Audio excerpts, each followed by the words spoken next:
ഭയങ്കര ഫോമിലായിരുന്നു ആ പ്ലെയർ. ഇപ്പോൾ സപ്പോസ് ധോണി അല്ലെങ്കിൽ സച്ചിൻ ആരും ആയിക്കോട്ടെ.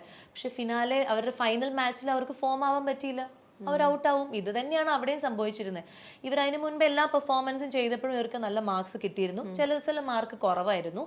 പക്ഷെ അന്നത്തെ ഫിനാലെ റൗണ്ടിൽ ഇവർ ചെയ്ത 3 പെർഫോമൻസിന് ഇവർക്ക് മാർക്ക് കുറവായിരുന്നു. അപ്പോൾ ആ 3 മാർക്ക് കുറവ് വെച്ചിട്ട് നമുക്ക് ഇവരുടെ പഴയ മാർക്സ് മാത്രം കാൽക്കുലേറ്റ് ചെയ്ത് ഈ ഫിനാലയിൽ ഇവർക്ക് മാർക്ക് കുറഞ്ഞിട്ട് പഴയത് കാൽക്കുലേറ്റ് ചെയ്ത് ഇവരെ മുന്നിലേക്ക് ആക്കുമ്പോൾ ഇന്ന് ഫിനാലയിൽ നല്ല മാർക്ക് മേടിച്ചവരോട് നമ്മൾ പിന്നെയും അതും ഒരു നീതികേടല്ല. അങ്ങനെ അല്ല, പക്ഷെ അവർ പോയിന്റ് ഔട്ട് ചെയ്ത് എന്താണെന്നറിയോ, ഇത് അവർ വന്നപ്പോൾ തന്നെ പറഞ്ഞതാണ് ഞങ്ങൾക്ക് ഡാൻസ് ചെയ്യാൻ അറിയില്ല. ഈ ഒരു പ്രോഗ്രാം എന്ന് പറയുന്നത് തീർച്ചയായിട്ടും അമ്മയും കുഞ്ഞും തമ്മിലുള്ള ബോണ്ടിങ്ങിന്റെ കാര്യം മാത്രമേ നമ്മൾ നോക്കുന്നുള്ളൂ, അത് മാത്രമാണ് നമ്മൾ ചെക്ക് ചെയ്യാന്നൊക്കെയാണ് നിങ്ങൾ പറഞ്ഞിരുന്നത്. പക്ഷെ ലാസ്റ്റ് വന്നപ്പോഴത്തേക്ക് ഈ ഡാൻസിന്റെ പേരും പറഞ്ഞുകൊണ്ടാണ് നിങ്ങൾ അവർക്ക് അവർക്ക് അങ്ങനെ ഒരു തെറ്റിദ്ധാരണ ഉണ്ടാവുകയാണ് ചെയ്യുന്നത്. കാരണം അവർ ഡാൻസ് അറിയാത്ത ഒരു കണ്ടസ്റ്റന്റ് ആണെന്ന് അവർ തന്നെ സമ്മതിച്ചു. നമ്മൾ ഈ സൂപ്പർ അമ്മയും മകളുടെയും പല റൗണ്ട്സിലും ഡാൻസ് കൊടുത്തിട്ടുണ്ട്, എന്നിട്ടും അവരതിൽ മാർക്ക് മേടിച്ച് അവർ 5th പൊസിഷനിൽ അങ്ങനെയാണെങ്കിൽ വരില്ലല്ലോ. ഡാൻസ് അറിയാത്ത അമ്മയും മകളും ആണ്, അവർക്ക് എല്ലാത്തിലും മാർക്ക് കുറവാണെങ്കിൽ അവർ ആദ്യം ഔട്ട് ആവേണ്ടല്ലേ. പക്ഷെ അവർ 5th പൊസിഷൻ വരെ ഫൈനലിൽ വരെ വന്നത് ഇതേ ഡാൻസ് റൗണ്ടിൽ മാർക്ക് മേടിച്ചിട്ട് തന്നെയാണ്. അവർ കോമഡിയിൽ ഡാൻസ് കളിച്ചു, അല്ലാത്തതിൽ ഡാൻസ് കളിച്ചു, ഹിസ്റ്റോറിക്കൽ റൗണ്ടിൽ ഡാൻസ് കളിച്ചു. ഈ ഡാൻസ് കളിച്ച് തന്നെയാണ് അവർ 5th പൊസിഷനിൽ അല്ലെങ്കിൽ ഫിനാലെ വന്നത്. ആ 5 സൂപ്പർ അമ്മയിൽ വന്നത് അങ്ങനെ തന്നെയാണ്. അപ്പൊ ഡാൻസ് അറിയാത്ത ആൾക്കാരാണെങ്കിൽ, അല്ലെങ്കിൽ നമുക്കൊരു ഡാൻസ് ടീച്ചർ ഉണ്ടായിരുന്നു, അവരൊക്കെ ആദ്യം ഔട്ടായി പോയി. അവർ ഡാൻസ് ടീച്ചറാണ്, അവരാദ്യം ഔട്ടായി പോയി. വേറെ നന്നായി ഡാൻസ് കളിക്കുന്ന കുറെ ആൾക്കാർ ആദ്യം ഔട്ടായി പോയി. ഇവർ 5th വരെ വന്നു. അപ്പൊ അങ്ങനെ ഡാൻസിന്റെ സംഭവമല്ല. ഫിനാലയിൽ നമ്മൾ കൊടുത്ത റൗണ്ടിൽ ഒന്ന് അവരുടെ സിഗ്നേച്ചർ റൗണ്ട് ആയിരുന്നു കൊടുത്തത്. ആ സിഗ്നേച്ചർ റൗണ്ടിൽ അവർക്ക് ഏറ്റവും സ്ട്രോങ് ആയിട്ട് തോന്നുന്ന ഏത് പെർഫോമൻസ് ആയിരുന്നു അത് കാഴ്ചവെക്കാം. അവർ കാഴ്ചവെച്ചത് സ്കിറ്റ് ആയിരുന്നു.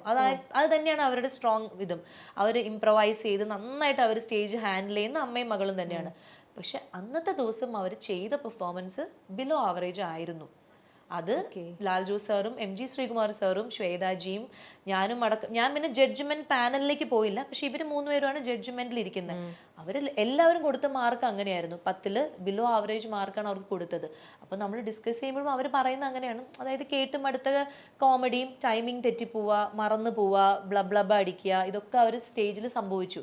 അത് മനുഷ്യ സഹജമാണ്. നമ്മൾ പറയുമല്ലോ സരസ്വതി വിളങ്ങണം ആ സമയത്ത്, എന്നാലേ നമുക്ക് ഈ വർത്തമാനങ്ങൾ കറക്റ്റ് ആയിട്ട് പറയാൻ പറ്റുള്ളൂ. ഇവര് ലൈവാ ചെയ്തത്. പക്ഷെ ഇവര് ലൈവ് ചെയ്തിട്ട് 10ൽ 10 മാർക്ക് മേടിച്ചിട്ടുണ്ട്. ഇവര് ലൈവ് സ്കിറ്റ് കോമഡി ചെയ്തിട്ട് ഫുൾ എൻറ്റയർ ക്രൂ നിന്ന് കൈയടിച്ചിട്ടുണ്ട്.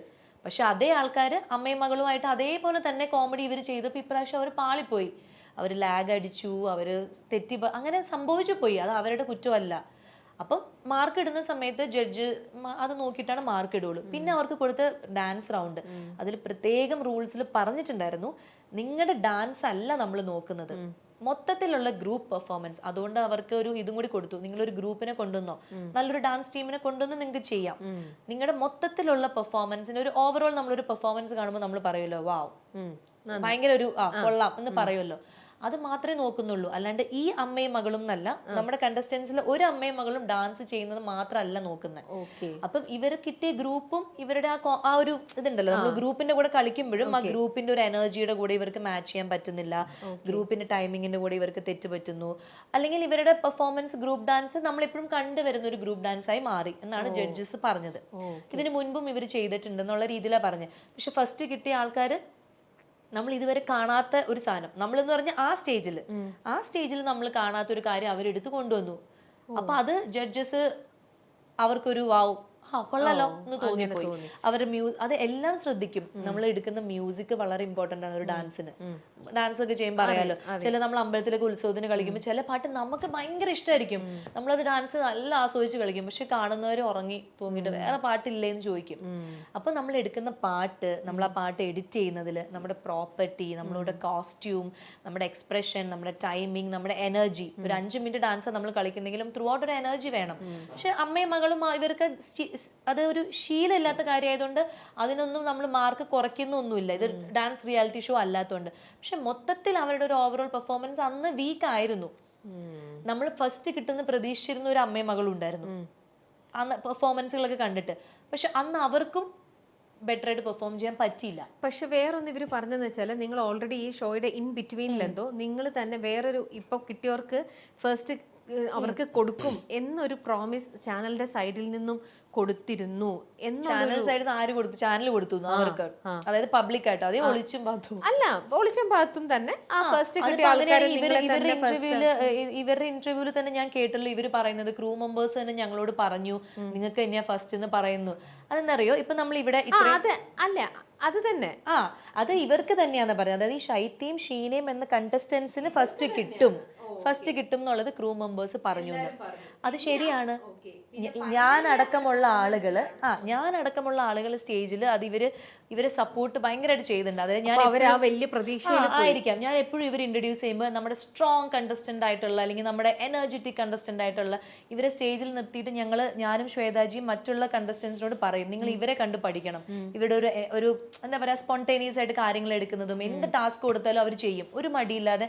അമ്മയും മകളും അച്ഛനും ഒക്കെ ചെയ്യും. അപ്പൊ ഞങ്ങൾ എല്ലാവർക്കും പറയുന്നത്, നിങ്ങൾ ഇവരെ മാതൃകയാക്കും, ഇവരെത്ര ഭംഗിയായിട്ടാണ് ഓരോ കാര്യങ്ങൾ ഹാൻഡിൽ ചെയ്യുന്നത്, അതൊക്കെ ഞങ്ങൾ പറഞ്ഞിട്ടുണ്ട്. അപ്പൊ നമ്മൾ വിചാരിച്ചു ഇവർക്ക് കിട്ടും, അല്ലെങ്കിൽ ക്രൂ മെമ്പേഴ്സ് വിചാരിച്ചു. ഇപ്പൊ ഇവിടെ നമ്മൾ ഇത്രയും പേര് ഇരിക്കുമ്പം എല്ലാവർക്കും ഒരു നടനെ അല്ലല്ലോ ഇഷ്ടം. അപ്പൊ മറ്റു നടനെ ഇഷ്ടമാകുമ്പോൾ അവർ പറയും നിങ്ങൾക്ക് കിട്ടും, അങ്ങനെ ഒരു പ്രതീക്ഷ കൊടുക്കും. പക്ഷെ ചിലപ്പോൾ കിട്ടില്ല.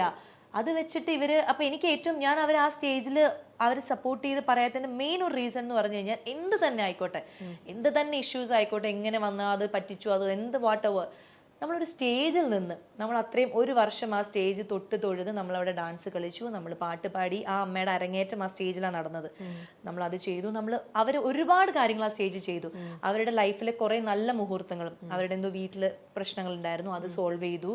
അവരുടെ അമ്മയായിട്ടുള്ള സ്നേഹബന്ധം, ഭർത്താവുമായിട്ടുള്ള സ്നേഹബന്ധം, മകളുമായിട്ടുള്ളത്, അങ്ങനെ ഒത്തിരി നല്ല ഓർമ്മകൾ സമ്മാനിച്ച ഒരു സ്റ്റേജ് തന്നെയായിരുന്നു. അവരിന്ന് ഒരു 5 മിനിറ്റ് മുമ്പ് അവർ പറഞ്ഞതാണ്, ഓക്കെ ഈ സ്റ്റേജാണ് എൻ്റെ ജീവിതത്തിലെ ഈ നിൽക്കുന്ന 5 പേരും എനിക്ക് എൻ്റെ ഫാമിലി പോലെയാണ്, ഈ കണ്ടസ്റ്റൻസ് എല്ലാവരും എൻ്റെ ഫാമിലി പോലെയാണ് എന്നൊക്കെ പറഞ്ഞ ആള് ഒരു 5ാമത്തെ സ്ഥാനമാണ് കിട്ടിയെന്ന് പറഞ്ഞപ്പോഴേക്കും അവിടെ നിന്ന് വാക്കൗട്ട് ചെയ്ത് പോകുന്നത്. അത് ഞാൻ ഇപ്പോഴും അത് എനിക്ക് ഒരു മടിയില്ല അത് പറയാൻ. ഒരു കലാകാരിയും അത് ചെയ്യാൻ പാടില്ല. പക്ഷെ അവര് എന്നിട്ട് നമ്മുടെ ഇന്റർവ്യൂവിൽ വന്നപ്പം അവര് ശ്വേതാജിയുടെ അടുത്ത് മാപ്പ് ചോദിക്കുന്നു. അവരുടെ ശ്വേതാജിയുടെ അടുത്തല്ലല്ലോ മാപ്പ് ചോദിക്കേണ്ടത്. ശ്വേതാജിയുടെ അടുത്തും അല്ലെങ്കിൽ ലാൽജോ സാറിന്റെ അടുത്തും അല്ലെങ്കിൽ ചാനലിന്റെ അടുത്തും അല്ല മാപ്പ് ചോദിക്കേണ്ടത്. ദൈവമായിട്ട് നമുക്ക് തന്ന ഒരു കഴിവിനെ നമ്മളൊരു സ്ഥലത്ത് പ്രസന്റ് ചെയ്തു. അവിടെ നമ്മളൊന്ന് തോറ്റു പോകുമ്പോൾ നമ്മൾ ആ സമ്മാനത്തിനെയും ആ കഴിവിനെയും നമുക്ക് അപ്പൊ അവർ തന്നെ പറയണ്ടല്ലോ, ഞാൻ ഒന്നും അല്ലാതായി. അതെങ്ങനെ ഒന്നും അല്ലാതാവും? നമുക്കൊരു പ്രാവശ്യം ഫസ്റ്റ് കിട്ടില്ല എന്ന് പറയുന്നത് നമ്മുടെ ഉള്ളിലെ കഴിവൊന്നും ആരും എടുത്തുകൊണ്ട് പോകില്ല. അത് പോളിഷ് ചെയ്യാനും അത് ഇനിയും വളർത്താനും ഒക്കെ ഉള്ള ഒരു ഭാഗ്യമുണ്ട്. അവർ ഈ ഏജിലാണ് അവർ ഇതൊക്കെ ചെയ്തത്. അപ്പൊ അവർക്ക് അത്രയും ഭാഗ്യവും ദൈവാനുഗ്രഹവും ഉള്ളതുകൊണ്ടല്ല അവർ അത്രയും ചെയ്തത്. അവർക്ക് അത്ര ആഗ്രഹമായിരുന്നു. മോളെക്കാളും ആഗ്രഹം അമ്മയ്ക്കായിരുന്നു. അപ്പം ഒരു കലാകാരിയും അങ്ങനെ ഒരു നമ്മളെ വളർത്തിയ ഒരു സ്റ്റേജ് അല്ലെങ്കിൽ നമ്മൾ കാല് വെച്ച സ്റ്റേജിനെ ഡിസ്റെസ്പെക്ട് ചെയ്ത് പോകുന്നത്, അതുപോലെ കൂടെ നിൽക്കുന്ന ആള്. ഇപ്പം നമുക്ക് തമ്മിലൊരു കോമ്പറ്റീഷൻ ഉണ്ടെങ്കിലും ചേച്ചിക്ക് ഒരു സമ്മാനം കിട്ടുന്നത് അവിടെ നിന്ന് കണ്ട് അഭിനന്ദിക്കാന്ന് പറയുന്നത് ഒരു കലാകാരന്റെ ലക്ഷണമാണ്. അല്ലാണ്ട് മുഖം തിരിച്ച് ആർക്കാണ് സമ്മാനം കിട്ടിയത്, കാരണം അവർ പറയുന്നുണ്ട് എന്റെ അത്രയും അടുത്ത സുഹൃത്താന്ന് പറയുന്നുണ്ട്. അപ്പൊ അവർക്ക് കിട്ടിയോ ഇല്ലയോ, ആർക്കാണ് 1ാം സമ്മാനം, എന്താണ്, ഇതൊന്നും അറിയാൻ നിൽക്കാണ്ട് അവിടെ നിന്ന് ഇറങ്ങി പോകുന്നത് എനിക്കത് ഒരു നല്ല കാര്യമായിട്ട് തോന്നിയിട്ടില്ല. അപ്പൊ ഞാൻ ഉടനെ തന്നെ ഞങ്ങൾക്കൊരു ഗ്രൂപ്പ് ഉണ്ടായിരുന്നു. അപ്പൊ ഞാൻ ആ ഗ്രൂപ്പിൽ പോയിട്ട് പറഞ്ഞു ഇങ്ങനെ, അതായത് അപ്പൊ നമ്മളെയൊക്കെ സ്നേഹിച്ചത് വെറുതെ ആണോ എന്നുള്ളത് എനിക്കൊരു ഡൗട്ട് ഉണ്ട്. ഇത്രയും മോളാണ് എൻ്റെ ഇതാണ് ഫസ്റ്റ് കിട്ടിയ കുട്ടി, അവര് ഭയങ്കര സ്നേഹമായിരുന്നു. അവരെ ഓരോ കാര്യത്തിന് ഹെൽപ്പ് ചെയ്യൊക്കെ ചെയ്യുമ്പോൾ നമ്മൾ തന്നെ പല പ്രാവശ്യം സ്റ്റേജിൽ പറഞ്ഞിട്ടുണ്ട്, ഷീന ചേച്ചിയുടെ പോലത്തെ ഹെൽപ്പിംഗ് മെന്റാലിറ്റി ഉണ്ടാവുന്നതാണ് ഒരു നല്ല അമ്മയുടെ ക്വാളിറ്റി എന്ന് ശ്വേതാജി 140 വട്ടം പറഞ്ഞിട്ടുണ്ട്. ഏറെ വിമർശനങ്ങളും വിവാദങ്ങളുമായ ഒരു ഷോയാണ് അമ്മയും മകളും റിയാലിറ്റി ഷോ. ഇതിന്റെ ഫൈനലിൽ നിരവധി വിവാദങ്ങളൊക്കെ ഉണ്ടായിട്ടുണ്ടായിരുന്നു. അതിനെക്കുറിച്ച് ആങ്കറായിരുന്ന സ്വാസിക പറഞ്ഞ ചില കാര്യങ്ങളാണ് ഇപ്പോൾ വൈറലായി മാറുന്നത്.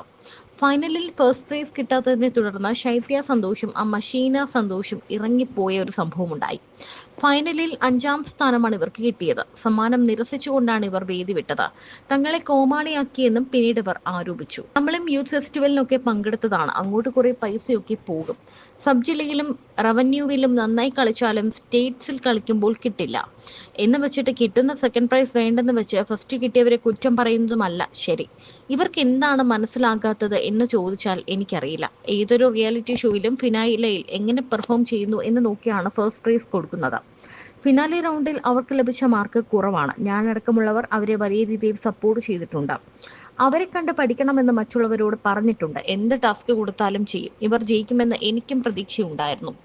ഫൈനലിൽ അവരെ സപ്പോർട്ട് ചെയ്ത് സംസാരിക്കാത്തതിന് കാരണമുണ്ടെന്നും സ്വാസിക പറഞ്ഞു. ഒരു വർഷം ആ സ്റ്റേജ് തൊട്ട് തൊഴുത് ഡാൻസ് ചെയ്തു. ആ അമ്മയുടെ അരങ്ങേറ്റം ആ സ്റ്റേജിലാണ് നടന്നത്. ഒരുപാട് നല്ല മുഹൂർത്തങ്ങൾ ആ സ്റ്റേജിലുണ്ടായി. അവരുടെ വീട്ടിലെ പ്രശ്നങ്ങൾ പരിഹരിച്ചു. ഒത്തിരി നല്ല ഓർമ്മകൾ സമ്മാനിച്ച സ്റ്റേജാണെന്ന് 5 മിനിറ്റ് മുൻപ് പറഞ്ഞതാണ്. 5ാമത്തെ സ്ഥാനം കിട്ടിയപ്പോൾ ഇതേ ആൾ അവിടെ നിന്ന് ഇറങ്ങിപ്പോയി. ഒരു കലാകാരനും കലാകാരിയും അത് ചെയ്യാൻ പാടില്ലാത്തതാണ്. ശ്വേത മേനോനോടും മറ്റ് ജഡ്ജസിനോടും പിന്നീട് അഭിമുഖത്തിൽ അവർ മാപ്പ് ചോദിച്ചിട്ടുണ്ട്. ഇക്കാര്യം ചൂണ്ടിക്കാണിച്ചപ്പോൾ ശ്വേതാജിയോടോ ലാൽജോ സാറിനോടോ അല്ല മാപ്പ് ചോദിക്കേണ്ടത് എന്നാണ് സ്വാസിക പറഞ്ഞത്. ദൈവമായി നമുക്ക് തന്ന കഴിവാണ്. ഒരു സ്ഥലത്ത് ഫസ്റ്റ് കിട്ടിയില്ലെന്ന് കരുതി നമ്മുടെ കഴിവൊന്നും ആരും എടുത്തുകൊണ്ട് പോകില്ല. ഈ പ്രായത്തിലാണ് അവരിതൊക്കെ ചെയ്തത്. അത്രയും ഭാഗ്യമുള്ളത് കൊണ്ടല്ലേ ഇതൊക്കെ ചെയ്യാൻ പറ്റിയത്. ഞങ്ങൾക്കൊരു ഗ്രൂപ്പുണ്ട്. ആ ഗ്രൂപ്പിൽ ഇക്കാര്യം പറഞ്ഞു. സ്നേഹിച്ചത് വെറുതെയാണോ എന്ന സംശയം എനിക്കുണ്ടെന്ന് ഞാൻ പറഞ്ഞു. അവർ എല്ലാവരെയും ഹെൽപ്പ് ചെയ്തിട്ടുണ്ട്. ഷീന ചേച്ചിയെ പോലെ ഹെൽപ്പിംഗ് മെന്റാലിറ്റി ഉണ്ടാവുക എന്നതാണ് നല്ല അമ്മയുടെ ക്വാളിറ്റി എന്ന് 100 വട്ടം ശ്വേത ചേച്ചി പറഞ്ഞിട്ടുണ്ട്. ഫിനാൻഷ്യൽ പ്രോബ്ലം വരുമ്പോഴും വയ്യാതിരിക്കുമ്പോഴും അവർ മറ്റുള്ളവരെ സഹായിച്ചിട്ടുണ്ട്.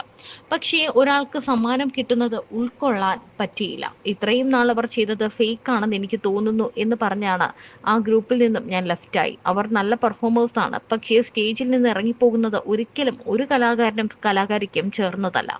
മറ്റുള്ളവരെ അംഗീകരിക്കാൻ കഴിവുണ്ടാകുക എന്നതാണ് ഏറ്റവും വലിയ കാര്യമെന്നും സ്വാസിക വ്യക്തമാക്കി.